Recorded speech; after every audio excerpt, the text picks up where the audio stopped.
അപ്പോൾ ഇപ്പോൾ ഒരു 2 ദിവസം മുമ്പ് ഞങ്ങളുടെ തീരുമാനമൊക്കെ ഉറപ്പിച്ചു കേട്ടോ.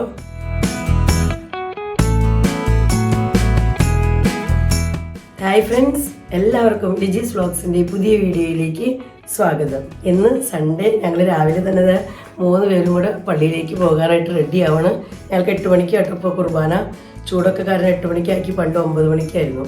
പിന്നെ ഇന്നത്തെ ദിവസം എന്ന് പറഞ്ഞിട്ടുണ്ടെങ്കിൽ ഇന്ന് അഞ്ജുവിന് കാറ്റഗിസത്തിൻ്റെ എക്സാമും കൂടെയാണ്.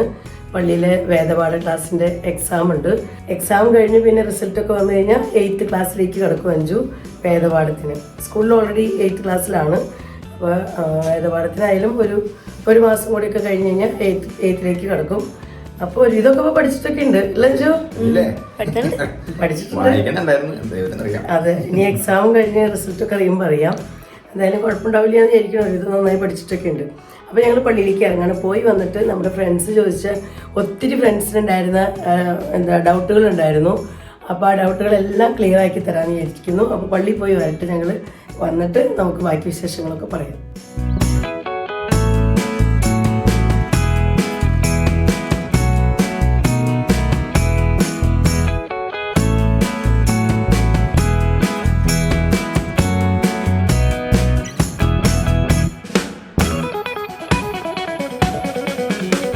ഞങ്ങളിതാ കുർബാനയൊക്കെ കഴിഞ്ഞ് വീട്ടിലേക്ക് തിരിച്ചെത്തിയിട്ടോ. ഞാനും ചേട്ടനും മാത്രമേ തിരിച്ചു വന്നിട്ടുള്ളൂ. അഞ്ജു കാറ്റഗിസം എക്സാം കഴിഞ്ഞിട്ടേ വരുള്ളൂ. പഠിച്ചിട്ടൊക്കെ പോയിട്ടുണ്ട്. എന്തെന്നൊക്കെയെന്ന് എഴുതി വെച്ച് വരാമെന്നൊന്നും അറിയില്ല. പിന്നെ നമ്മുടെ ഫ്രണ്ട്സ് ഒത്തിരി പേര് കുറേ നാളായി ചോദിച്ചുകൊണ്ടിരിക്കുന്നു, ചേച്ചി നാട്ടിലേക്ക് പോകാറായോ, നാട്ടിലേക്ക് പോകുന്നുണ്ടോ, എന്നാ വരുന്നതെന്നൊക്കെ ചോദിച്ചു. അപ്പോൾ ഞാൻ എല്ലാവരുടെ കമൻസിനും റിപ്ലൈ കൊടുത്തിരുന്നത് ഞങ്ങളുടെ തീരുമാനം ഉറപ്പായിട്ടില്ല, തീരുമാനമായില്ല എന്നൊക്കെയാണ് ഞാൻ കൊടുക്കാറ് എപ്പോഴും കമൻസിൽ റിപ്ലൈ ആയിട്ട്. അപ്പോൾ ഇപ്പോൾ ഒരു 2 ദിവസം മുമ്പ് ഞങ്ങളുടെ തീരുമാനമൊക്കെ ഉറപ്പിച്ചു കേട്ടോ. അപ്പോൾ തീരുമാനമായി, ഞങ്ങൾ നാട്ടിലേക്ക് പോകുന്നുണ്ട്. ഞങ്ങൾ പോകുന്നത് മെയ് 16-നാണ്. മെയ് 16-ന് രാവിലെ 9:50 ഫ്ലൈറ്റിന് ലക്നൗ ടു കൊച്ചിയാണ് ഞങ്ങൾ പോകുന്നത്. കാരണം ഇപ്രാവശ്യം ടിക്കറ്റൊന്നും ബുക്ക് ചെയ്തിട്ടുണ്ടായിരുന്നില്ല. ഞങ്ങൾ ട്രെയിനിൽ പോകാനായിട്ട് നമുക്ക് നേരത്തെ 4 മാസം മുമ്പ് ടിക്കറ്റ് ബുക്ക് ചെയ്യണമല്ലോ. അങ്ങനെ ബുക്ക് ചെയ്യേണ്ട സമയത്ത് ഞങ്ങൾ ഡിസിഷൻ എടുത്തിട്ടുണ്ടായിരുന്നില്ല. അപ്പോൾ അതുകൊണ്ട് തന്നെ നമുക്ക് പിന്നെ ലേറ്റായി നമ്മൾ ചിന്തിച്ച് തീരുമാനം ഉറപ്പിച്ച സമയത്ത് ടിക്കറ്റൊന്നും കിട്ടാനില്ല. അപ്പോൾ പിന്നെ ഞങ്ങൾ എന്തായാലും ഫ്ലൈറ്റിന് പോകാമെന്ന് തന്നെ വെച്ചു.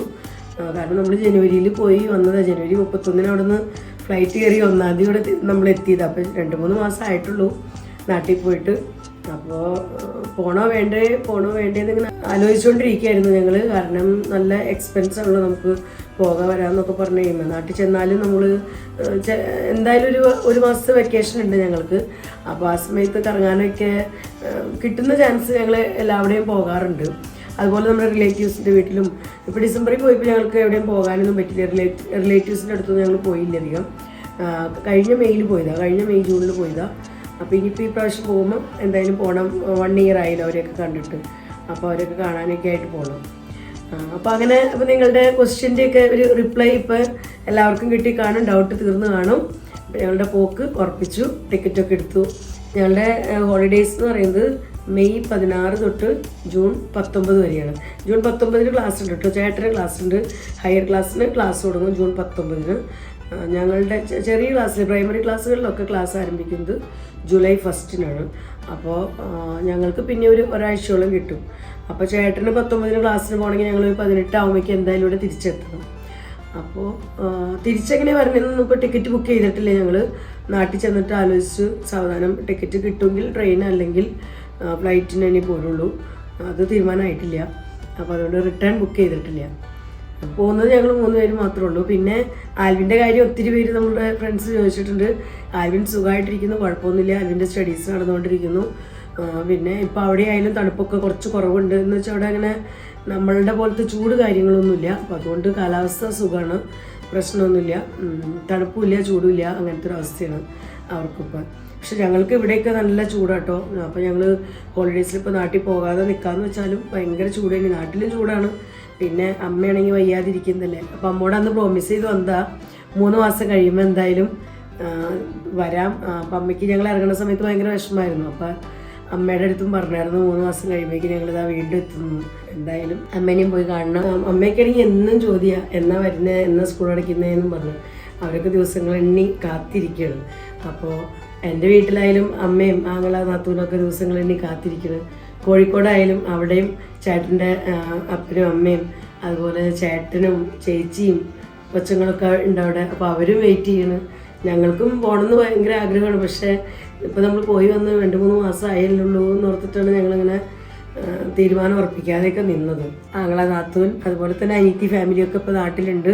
ഇത്രയും നാളെന്നൊക്കെ പറഞ്ഞാൽ നാട്ടിൽ ചെല്ലുമ്പോൾ അവരുണ്ടാവാറില്ല. അവർ വരുമ്പോൾ ഞങ്ങളും ഉണ്ടാവില്ല, ഞങ്ങൾ ചെയ്യുമ്പോൾ അവരുണ്ടാവില്ല, അങ്ങനെയൊക്കെയാണ്. പക്ഷെ ഇപ്പോഴൊക്കെ ഇനിയിപ്പോൾ അവർ നാട്ടിൽ സെറ്റിലായതുകൊണ്ട് അവരുണ്ട് നാട്ടിൽ. അപ്പോൾ മൊത്തത്തിൽ നാട്ടിൽ പോകേണ്ട സമയമാകുമ്പോൾ ഒരു സന്തോഷം കാര്യങ്ങളൊക്കെയാണ്. അപ്പോൾ ഇനി ഞങ്ങൾക്ക് പയ്യെ പയ്യെ ഞങ്ങളുടെ പെട്ടിയൊക്കെ പൊടി തട്ടിയൊക്കെ എടുക്കണം. വലിയ പൊടി തട്ടാനൊന്നുമില്ല, കാരണം നമ്മൾ ജനുവരി കൊണ്ടുവന്ന് വെച്ചിരിക്കുന്നതാണ്. എങ്കിലും അതൊക്കെ എടുത്ത് ഒന്ന് ചെക്ക് ചെയ്യണം. അതുപോലെ 1-2 പെട്ടികളുടെയൊക്കെ ഹാൻഡിൽ കാര്യങ്ങളൊക്കെ പോയി കിടക്കണം, അതൊക്കെ റിപ്പയറിങ്ങിനൊക്കെ കൊണ്ടുപോകണം. അങ്ങനത്തെ പരിപാടികളൊക്കെ ഉണ്ട് ആദ്യം. അതൊക്കെ കഴിഞ്ഞ് പയ്യെ ഷോപ്പിങ്ങിന് പോകണം. അങ്ങനെ എന്തെങ്കിലും നാട്ടിലേക്ക് പോകുമ്പോൾ എന്തായാലും കുറച്ച് ഷോപ്പിങ്ങൊക്കെ ഞങ്ങൾ ചെയ്യാറുണ്ട്. അപ്പോൾ അതൊക്കെ ചെയ്യണമെന്നൊക്കെ വിചാരിക്കുന്നു. അപ്പോൾ അങ്ങനത്തെയൊക്കെയാണ് ഞങ്ങളുടെ ഇപ്പോഴത്തെ തൽക്കാല വിശേഷങ്ങൾ. അപ്പോൾ എല്ലാവരുടെയും ഡൗട്ട് ഇപ്പോൾ ക്ലിയർ ആയിട്ടുണ്ടാവും.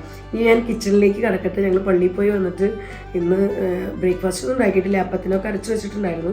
എനിക്ക് അപ്പം ഉണ്ടാക്കണം, കറി ഉണ്ടാക്കണം. അപ്പോൾ നമുക്ക് കിച്ചണിലേക്ക് കിടക്കാം. കിച്ചണിലേക്ക് കിടക്കുമ്പോൾ അതാ ഞാൻ അപ്പത്തിനൊക്കെ അരച്ച് വെച്ചിട്ട് പോയിട്ട് ഇനി ഇത് നിറഞ്ഞ് പൊന്തി പുറത്തേക്ക് ചാടണ്ടെന്ന് വെച്ച് താഴെ ഒരു പ്ലേറ്റും കൂടെ വെച്ചിട്ടുണ്ടായിരുന്നു കേട്ടോ. അതാ നമ്മുടെ അപ്പത്തിനുള്ള മാവ് നല്ല അടിപൊളിയായിട്ട് ഇതാ ചേർത്തിരിക്കുന്നുണ്ട്, കണ്ടോ. അപ്പോൾ ഇത് ഞാൻ ശരിക്കും പറഞ്ഞാൽ അരിപ്പൊടിയിൽ തേങ്ങ കാര്യങ്ങളൊക്കെ അരച്ച് ചേർത്തുണ്ടാക്കിയിട്ടുണ്ട് കേട്ടോ. അരിപ്പൊടി വെച്ചുണ്ടാക്കുന്ന അപ്പമാണ്. കാരണം കുറച്ച് അരിപ്പൊടി ഇവിടെ ഇരിപ്പുണ്ടായിരുന്നു. അപ്പോൾ ഞാൻ ഓർത്തു ഈ നാട്ടിലേക്ക് പോകേണ്ട സമയമൊക്കെ ആയിക്കൊണ്ടിരിക്കുന്നുള്ളൂ, കുറച്ച് ദിവസമുള്ളൂ.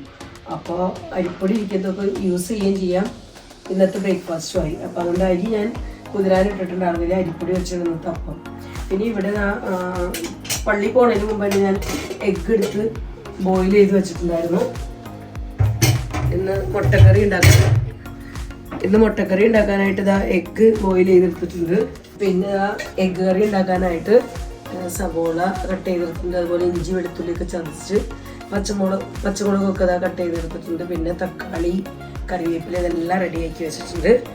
അപ്പോൾ ഇതൊക്കെ വെച്ച് എനിക്കൊരു എഗ്ഗ് കറി ഉണ്ടാക്കണം. അപ്പോൾ ആദ്യം തന്നെ അപ്പം ഉണ്ടാക്കാൻ സ്റ്റാർട്ട് ചെയ്യാം. ഞാൻ ഇന്ന് അപ്പം ഉണ്ടാക്കുന്നത് ഇങ്ങനത്തെ തവയിലായിട്ട്, നോൺ സ്റ്റിക്കിൻ്റെ തവയിൽ, അപ്പം ചട്ടിയിലല്ല. എനിക്ക് അതിനകത്ത് ഉണ്ടാക്കുന്നതിനേക്കാളും കൂടുതൽ ഇഷ്ടം ഇങ്ങനെ ഇത്തിരി കട്ടിയിലുള്ള അപ്പമാണ്. അപ്പം ഞാൻ ഓർക്കുന്ന ഇവിടെ തവയിൽ ഉണ്ടാക്കണമെങ്കിൽ നമുക്ക് കുറച്ചും കൂടെ അതിനകത്ത് ഒഴിക്കുന്നതിനേക്കാളും കുറച്ചും കൂടെ മാവ് കൂടുതൽ കോരി ഒഴിക്കുകയും ചെയ്യാം. പിന്നെ ഇത്തിരി കട്ടിയിൽ കിട്ടുകയും ചെയ്യും. അപ്പോൾ നമുക്ക് ഒരപ്പം കഴിച്ചു എന്ന് തോന്നും. മറ്റേ അപ്പം ചട്ടിയിൽ ഉണ്ടാക്കുമ്പോൾ ഭയങ്കര കനം കുറഞ്ഞ് സൈഡൊക്കെ മരിഞ്ഞ് അങ്ങനെ ഇഷ്ടമുള്ളവർക്ക് അങ്ങനെ ഉണ്ടാക്കട്ടെ. ചിലപ്പോൾ ഞാൻ അങ്ങനെ ഉണ്ടാക്കാറുണ്ട്. വേഗത്തിൽ ജോലി കഴിയാനായിട്ട് ഒരെണ്ണം ഇങ്ങനത്തെ ഒരു സ്റ്റൗമ്മ ഇങ്ങനത്തെ തവയും വയ്ക്കും, ഒരെണ്ണത്തുമ്പോൾ അപ്പം ചട്ടിയും വെക്കാറുണ്ട്. ഇന്നിപ്പോൾ ഞാൻ ഇതിനകത്തോട്ട് ഉണ്ടാക്കുന്നത്. അപ്പോൾ ആ ചട്ടി നമ്മുടെ പാൻ, നോൺ സ്റ്റിക്ക് പാൻ നല്ലപോലെ ചൂടായിട്ടുണ്ട്.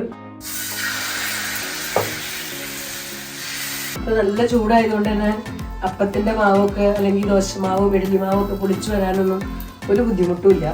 നല്ല പോലെ ഒന്നും നമ്മൾ ചെയ്യേണ്ട കാര്യമില്ല. ജസ്റ്റ് അരച്ച് വെക്കണ മാതിരി പതിവ് പൊടി അരച്ച് വെച്ച് കഴിഞ്ഞാൽ നല്ല പോലെ നമുക്ക് നല്ല ബോൾസായിട്ട് ഇതൊക്കെ അപ്പൊക്കെ നല്ല അടിപൊളിയായിട്ട് വരുന്നുണ്ട്. അതുപോലെ ഇവിടെ ആയാലും നല്ല പോലെ തന്നെ പൊളിച്ച് വന്നിട്ടുണ്ട് കേട്ടോ. പിന്നെ ഞാൻ അടച്ച് വെക്കിട്ടുണ്ട്.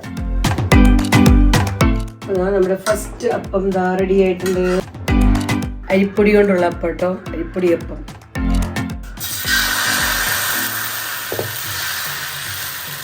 ഇനി ഞാൻ ഇവിടെ എഗ്ഗ് കറി ഉണ്ടാക്കാൻ ഉള്ള തയ്യാറെടുപ്പാണ്.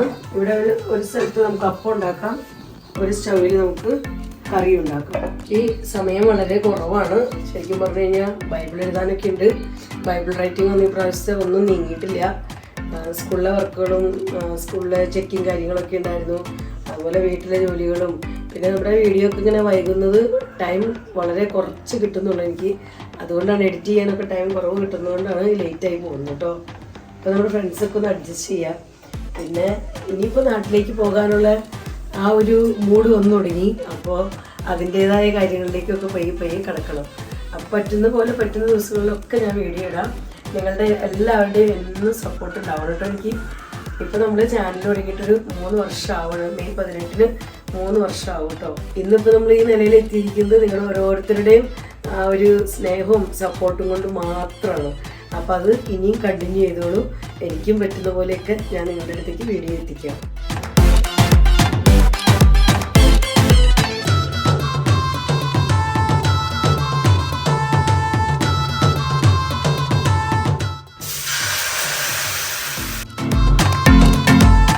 ഓയിൽ ചൂടായി വരുന്നതേ ഉള്ളൂ കേട്ടോ. ഞാൻ അപ്പോഴേക്കും കടുക് ഇട്ടു. അതിന് നമുക്ക് വേഗത്തിൽ തന്നെ കറി റെഡി ആക്കി കഴിഞ്ഞാൽ 5 എത്തുമ്പോഴേക്കും മുട്ടക്കറിയും അപ്പമൊക്കെ റെഡിയായി. അപ്പോൾ ആ കടുകൊക്കെ പൊട്ടിക്കഴിഞ്ഞു. അപ്പോൾ ഇനി നമ്മൾ കട്ട് ചെയ്ത് വെച്ചിരിക്കുന്ന എല്ലാം ഞാനിട്ട് വഴറ്റാൻ പോവാം. അതാ നമ്മുടെ അടിപൊളി അപ്പം കണ്ടില്ലേ, സൂപ്പറായിട്ട് വന്നിട്ടുണ്ട് അരിപ്പൊടി കൊണ്ടുള്ള അപ്പം. അപ്പോൾ ഇന്നത്തെ വീഡിയോ ഒക്കെ ഇത്രയ്ക്കേ ഉള്ളൂ. എനിക്ക് അപ്പം ഉണ്ടാക്കണം, ഇനി കറി ഉണ്ടാക്കണം. അപ്പോൾ ഇനി നമ്മൾ വീഡിയോ കണ്ടിന്യൂ ചെയ്യാൻ നിന്നാൽ നമ്മുടെ വീഡിയോയുടെ ലെങ്ത് ഇത്തിരി കൂടെ കൂടി പോകും. അപ്പോൾ അതുകൊണ്ട് വേഗത്തിൽ ഞാൻ വീഡിയോ അവസാനിപ്പിക്കുകയാണ്. വീഡിയോയെ കുറിച്ചുള്ള നിങ്ങളുടെ അഭിപ്രായങ്ങളെല്ലാം കമൻസിലൂടെ അറിയിക്കാൻ മറക്കരുത് കേട്ടോ. വീഡിയോ നിങ്ങൾക്ക് ഇഷ്ടപ്പെടുന്നുണ്ടെങ്കിൽ ലൈക്ക് ചെയ്യാനും ഷെയർ ചെയ്യാനും സബ്സ്ക്രൈബ് ചെയ്യാനൊന്നും മറക്കരുത്. ഫേസ്ബുക്കിലാണ് നിങ്ങൾ ഈ വീഡിയോ കാണുന്നതെങ്കിൽ ലിജീസ് വ്ലോഗ്സ് എന്നുള്ള ഫേസ്ബുക്ക് പേജ് ഫോളോ ചെയ്ത് എന്നെ സപ്പോർട്ട് ചെയ്യാനും മറക്കരുത്. വീണ്ടും നമുക്ക് നല്ലൊരു അടിപൊളി വീഡിയോയുമായി കാണാം. Bye bye.